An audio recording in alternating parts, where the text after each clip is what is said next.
میرے بھائیو، ایک اپنی عبادت ٹھیک کرو، نماز، روزہ، حج، زکوٰۃ، ایک اپنے اخلاق ٹھیک کرو۔ اگر تم مسلمانوں والے اخلاق اپنا کے اس ملک میں رہو تو اسلام کی ہوائیں چل جائیں، لوگوں کے لیے خیر بنو۔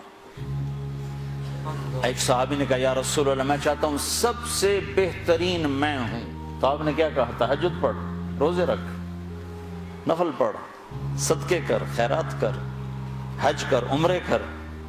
آپ نے فرمایا لوگوں کی خدمت کر، تو سب سے بہترین انسان۔ اچھے اخلاق۔ ایک نے کہا یا رسول اللہ میں چاہتا ہوں میرا ایمان کامل ہو جائے، مکمل ہو جائے، تو آپ نے فرمایا تو اپنے اخلاق اچھے کر، تیرا ایمان مکمل ہو جائے گا۔ تو بھائیو، نماز روزے والے تو بہت سے مل جاتے ہیں، داڑھی پگڑی والے بھی بہت سے مل جاتے ہیں، اخلاق والے کوئی نہیں ملتے۔ معاف کرنے والوں سے دنیا خالی ہوگی، درگزر کرنے والوں سے دنیا خالی ہوگی۔ بیوی کو غصہ چڑھ جائے تو خامند پہ چڑھائی ہے، خامند کو غصہ چڑھ جائے تو بیوی پہ چڑھائی ہے، اولاد کو غصہ چڑھ جائے تو ماں باپ کی گستاخی ہے، ماں باپ کو غصہ چڑھ جائے تو اولاد کی ٹھکائی ہے، پٹائی ہے۔ یہ نہیں دیکھتے کہ یہ تربیت کا تقاضا ہے یا نہیں ہے۔ بھائی بھائی سے تمہارا کیا رونا رو۔ میرے سامنے ہمارے علاقے میں یہ دو بھائی دیواریں ساتھ ہیں، ایک مر گیا، دوسرے کا مجھے پتا چلا اس کے جنازے میں نہیں جا رہا۔ میں نے اس کو اس کے بیٹے کو بلایا، میں نے کہا مرنے کے بعد تو سارے جھگڑے ختم ہو جاتے ہیں، چلے جاؤ۔ کہ نہیں جی ساڑی بنی نہیں ساری زندگی ہون کی بنانا۔ اور میں نے کہا اب تو وہ ختم ہو گیا ہے، جن باتوں پر تم لڑتے تھے وہ باتیں ختم ہو گئیں، اپنی ماں کا دودھ ہی یاد کر لو۔ یقین میرا صرف پڑوسی تھا، میں نے اس کے پاؤں پکڑے، ہاتھ جوڑے، نہیں گیا جنازہ۔ ایسوں سے جہان بھرا پڑا۔ ہمارے اخلاق کیا ہیں؟ جو سلام کرے اسے سلام کرو، جو نہ کرے نہ کرو، یہ ہمارے اخلاق ہیں۔ جو مسکرائے اس کے سامنے مسکراؤ، جو آنکھیں دکھائے اس کو وٹا دکھاؤ، یہ ہمارے اخلاق ہیں۔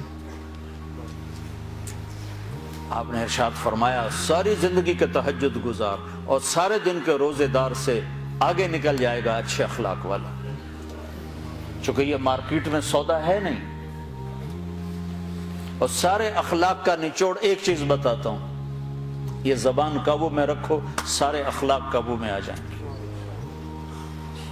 مظفر آباد کشمیر میں ہماری جماعت تھی تو وکلاء کا وفد آیا ملنے، میں نے آدھا پونا گھنٹہ بات کی تو پھر ایک وکیل صاحب کہنے لگے جی ایک نصیحت کر دیں، آپ کی بہت ساری نصیحتیں سنی ہیں، ایک نصیحت کر دیں۔ تو میں نے اب مجھے دیکھو، میں نے کہا یہ زبان قابو میں، کہا نا نا نا کوئی اور بتائیں، کوئی اور بتائیں، کوئی اور بتائیں۔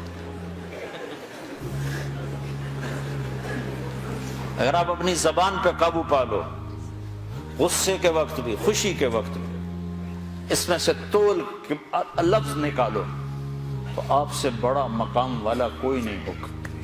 تہجد نماز روزوں سے کوئی آپ کو نہیں پکڑ سکتا، حج عمروں سے آپ نہیں پکڑے جاؤ گے۔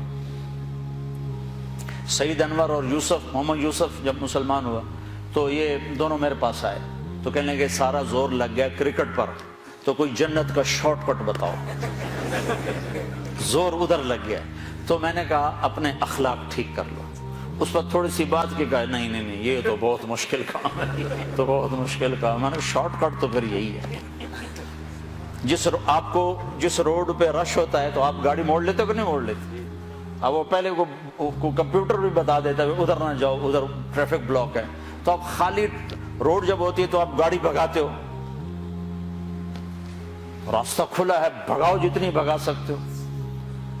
تو میں یہ مثال دیا کرتا ہوں کہ نماز کے روڈ پر بھی بہت لائن ہے، بڑی لمبی لائن لگی ہوئی ہے، روزے کا روڈ بھی بھرا ہوا ہے، حج کا روڈ بھی بھرا ہوا ہے، عمرے کا روڈ بھی بھرا ہوا ہے، علم کا روڈ بھی بھرا ہوا ہے، لکھنے پڑھنے کے روڈ بھی بھرے پڑے ہیں، اور درس قرآن درس حدیث کے روڈ بھی بھرے پڑے ہیں۔ اخلاق والا روڈ ہی خالی، بندہ ہی کوئی، نہ کوئی مرد نہ کوئی عورت۔ تمہاری سزوکی بھی ہوگی تو مرسڈیز سے آگے نکلے گی، کیونکہ وہ تو کھڑی ہوئی ہے، تمہاری جا رہی ہے، خدا کے سہارے چلی جا رہی ہے۔ نہ ڈرائیور کو خوبی نہ انجن کا کمال. ہمارے یہاں جو پرانی بسیں ہوتی نا اس کے پیچھے لکھا ہوتا ہے نہ انجن کی خوبی نہ ڈرائیور کا کمال، بس خدا کے سہارے چلی جائے. تو میرے رب کی قسم تم یہ مرد عورت اپنے اخلاق اچھے کر لو، تمہیں پکڑ کوئی نہیں سکتا.